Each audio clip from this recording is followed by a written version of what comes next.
Well, Charles, thanks so much for taking the time to join us, obviously, today. My name is Dan from TSN 690. And I'm Adam. How we doing, Okay, man? gotcha. Wonderful, man. Thank you very much for having me. I didn't know because when I saw TSN, most of the time it's Toronto, but no, I'm glad that it's you guys. I like Aaron as well, but I'm glad that Montreal is in the house. Well, Let's that's go. it, man. We're trying to bring it back, trying to bring more exposure, especially on the English side in Montreal. Yes, So sir. thanks so much for taking the time first and foremost. You obviously have a huge fight this weekend against Kron Gracie at UFC 288 in Newark, New Jersey. First and foremost, how you feeling? How's training camp been? And how excited are you for this matchup on Saturday? I'm feeling fantastic. I'm like that 8 months period that I took from the last fight in Paris made me grow tremendously as a fighter, as a man, which is the most important thing. Like you cannot grow as a fighter if you don't grow as a man first. So yeah, just learning a lot in terms of martial art, life itself, finance, investment, like all sorts of things. I just grew tremendously because if you're always in camp, I was fighting every 2 months. This is the biggest layoff I took in the past 11 years because back, like I started 11 years ago fighting and I would fight all the time, fight, competition this, competition that. So now it was my first long, let's say, layoff, but I was not sitting on my bed. I was traveling and training around the world and learning. Yeah. So here I Awesome. am. Charles, do you think that this is somewhat of an old school UFC matchup due to the fact that we have a martial artist and a guy who chooses pure violence in yourself versus, a pure martial artist from the Gracie family? How do you feel about that? Yeah, it's like people say, oh, he's one-dimensional. That's not true because he's multi-dimensional in the fact that he doesn't care about being taken down. So that's a big thing. Like I like Muay Thai sweeps. There's a lot of things that I can knock you down and like try to go on top, which is not something that I would do against Kron. So yeah, there's a lot of variables into that fight that are interesting because he strikes like someone who doesn't care to go to the ground. So that's a dangerous striker because he's willing to take big steps. He's willing to jump on you. He's willing to pass underneath and get a seatbelt. So yeah, he's a very dangerous man. Like people say, oh, he's one-dimensional. I don't think so. The fact that he's so good on the ground and his ability to take punches is great as well. So it makes it a very interesting bout. I think this is why they put it on the main card. It's because they're like, oh my God, we had this young, explosive, crazy kid. And then we have this shark that if you do one mistake, it could be the end of the night. But it goes both ways. I mean, I have very good hands. I'm a very good striker. And I talk about growing, and I understood that most of my losses are like split decisions, Yeah. which is something I'm so mad about now. Not mad, but I'm like, oh my God, if I had the mindset that I have now, I would have won those fights. I wouldn't go for spinning elbow at the end and get taken down, and then boom, I lose the round, everything. So the last 8 months was all about strategy, making sure I'm not letting you into your strength. I need to stay away, strike, get in, get out, the management of space, everything. Like I'm not here for a spectacle. The spectacle will come organically with a proper finish.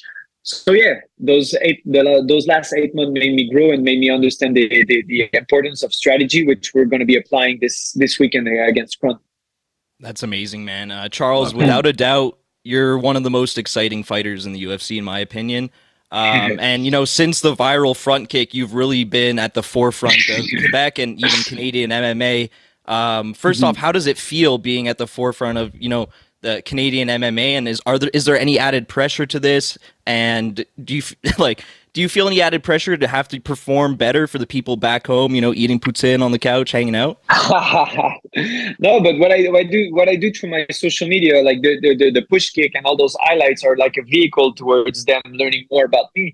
And they see that I'm a very transparent guy. Like I make fun of myself on many things. Like I cannot stop takedowns, or I have a fake book with Fat Khabib that says how to stop takedowns for idiot. Like I just spread stuff online and have fun because like I was talking with my friend Renan here and my master Fabio Landa about the journey is so much more important than the destination. Oh, I want to be champion. No, first of all, live this week the best to the best of your ability, because happiness is found into those intense moments where everybody would crumble and be like, oh no, I don't want to take risks.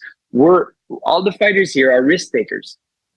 Everybody takes risk, and I have the ability to transform it into something fun through my social media, whatever. Like I made a Robin costume for my press conference tomorrow, which I'm not gonna wear, but I posted online that this is what I'm gonna wear. And people are like, "Oh, you're not taking this fight seriously." I'm like, man, I'm having fun. For 11 years, I've been training 6 days a week.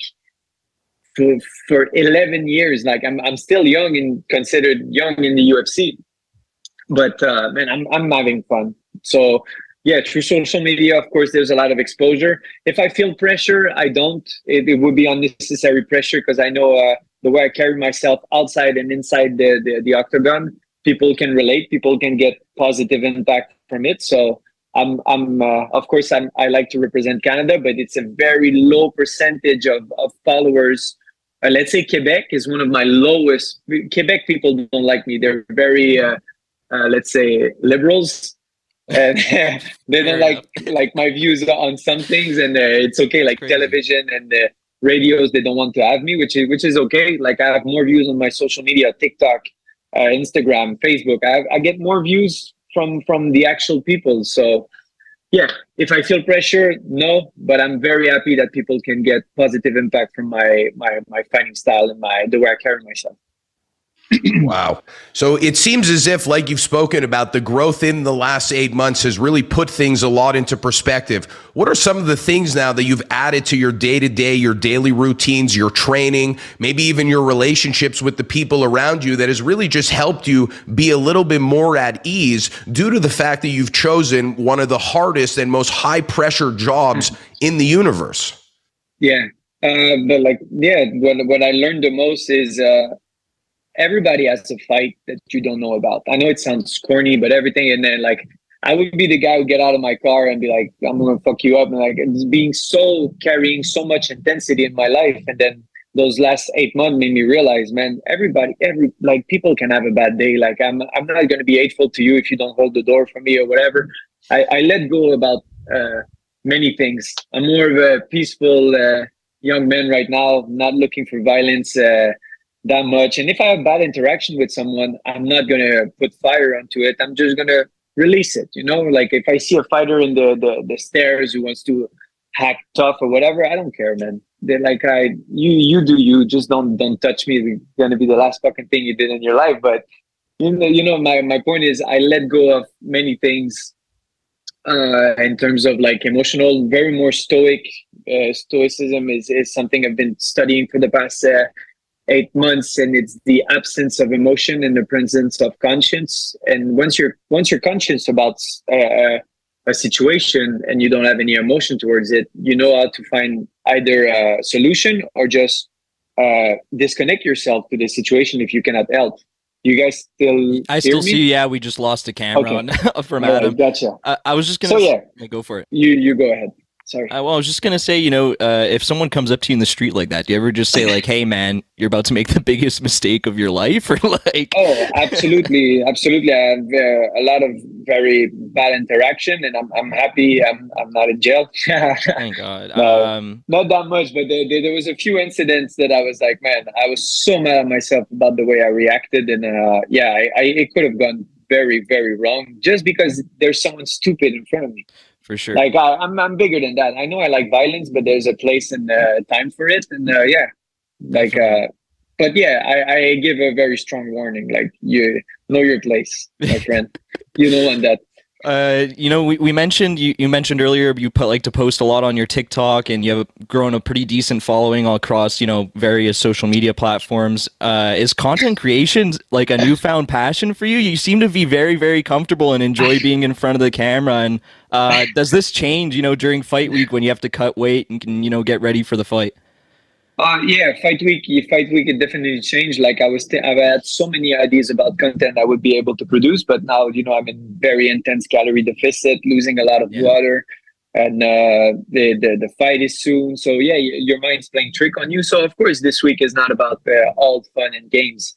But yeah, I do like when I'm off at home. Like I even laugh at myself about my performances. I laugh like I have this old stepsister joke. Like people really thinks like my fiance is my sister, and like whatever we put out, and people enjoy it. Like they're like, oh my god, like this guy has one of the hardest physical job in the world, but he manages to have fun and laugh at himself and have a good time. So yeah, this is me, and I realized something. The more I was being myself, the more people were drawn to me, because you're like, man, this guy, I see myself in this guy. And sometimes I see those fighters' Instagram, and he's like, he got a pen sponsorship, and he's like, this pen is really good. Watch my fights. It's like so vanilla, no emotions, no nothing. Like I had this thing with Allerhead. I think they have to take down 2-3 of my videos because I was so intense, the way I was making publicity for these companies, and I was making those dumb stuff like getting out of the ice cold water with the ball of Allerhead, and like I just have fun making publicity about things, just putting a little bit of me in everything I do, and people seems to be enjoying it. So, and social media, whether you like it or not, is a very important thing for us in terms of sponsors. I get good sponsorship deal. And if, let's say, my road with UFC ends, I have multiple occasions of doing various things that is related to fighting and sports branding and everything. So I think social media is an important aspect, but it's not something that's killing my mind. Like, oh, I need to produce. If I don't feel like it, I just don't do it. And when I feel like it, I'm like, whatever. I don't care about the likes. I don't care about anything. And the less I care, the more I'm like, oh my god, I wake up and I have 5 million views on these videos on TikTok. What the hell?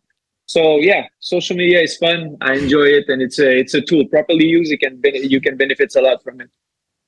Very nice. And going back a little bit to the Muay Thai, Yes, you sir. love your Muay Thai. Your Muay Thai is one of your best skill sets. Yes. Did you find it a little bit frustrating, perhaps, training without having to utilize the clinch as much per se? Or do you think that training in the clinch was equally, if not more important, due to the fact that that's where Kron could get his jiu-jitsu off? Absolutely. Like Kron is not a big wrestler. It's a very good point. People are like, oh, are you preparing with wrestlers? No, I'm preparing with judo black belts. I'm preparing with very high jiu-jitsu player because they can pull guard as well. So the clinch game, if you guys are familiar with it, like when you're in dominant position, you have both hands up top. But in MMA, it's not a good idea because the guy can pass under and go with a body lock. And with Kron, the last thing you want is him get a body lock because he's trying to push you and get your back. And if Kron gets your back, it's a very bad position to be in.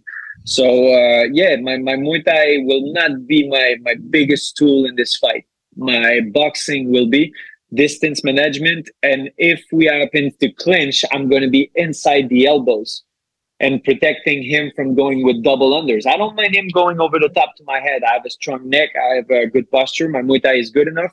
But if we have any clinch situation, I'm going to be in between and be ready to give those knees, elbows, push away. Distance is going to be the key for victory. And hands, no kicks. He runs through kicks. He's willing to take a kick to the calf, kick to the face, kick to the ribs to take you down. So no kicks in this fight.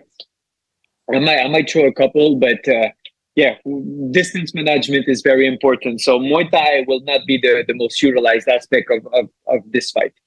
I love that, Charles. And you best believe then Coach Ian McKillop has definitely been a big part of this camp then. Yes, sir. Yes, sir. Absolutely. I've spent a lot of time with McKillop. I really like the guy. He helped me tremendously with my hands because people are like, oh, you're a kickboxer. Yeah, but most of my knockdowns and knockouts are all hands. I have good hands, but now they just step up the level tremendously. Like my hands are loose. I develop, I think, new muscles in the shoulder with all the bags and all the pads. So no, I feel very confident. And the more my hands fly, the more I see opportunities for kicks as well. So me, it was the opposite. I would kick the shit out of people and then go with the ends afterwards. But now, hands. That's beautiful stuff. Before I pass you over to Dan, when we were doing our breakdowns of this fight, one of the things that we pointed out is the way that you keep your opponents at the end of your punches while still switching stances, and Yes. then only like to close the distance once you know he's curled up in a ball and you're ready to put him away. You've been doing that since TKO, and it's just textbook and beautiful to watch, Charles. Yes. Yeah, I need to be careful with that, because if you go too much stand switching against prone, you can use that the fact that you're putting a lot of weight transferring to go underneath. But yeah, like sometimes I get riled up and I go with boom boom, then I go over the top. Song Yadong just fought a very nice main event with what's his name? I like the guy. Ricky Simon. Simon. Yeah, exactly. And man, the way he was boxing is sometimes he chose that overhand and he switched stance and then boom, go with the other hand. But stand switch can be a very dangerous thing against a guy who wants to bear hug you. So yeah, bear hug is the most dangerous thing about Kron standing up. It's not even his hand; it's about him getting a hold of you. So yeah, but good point. Yeah, I do like those stand switches because you generate so much power from those transition. Well, Charles, we can't wait to see the performance you come out with on Saturday night. Thank you so much for taking the time. And, you mentioned earlier Quebec radio stations aren't too keen on having you on, but we'd love to change that over at 690. And if ever you're in Montreal, man, we'd love to have you in studio. I would love to. Thank you very much for taking the time. Thank you very much for having me. And those questions were great. Thank you very much, John.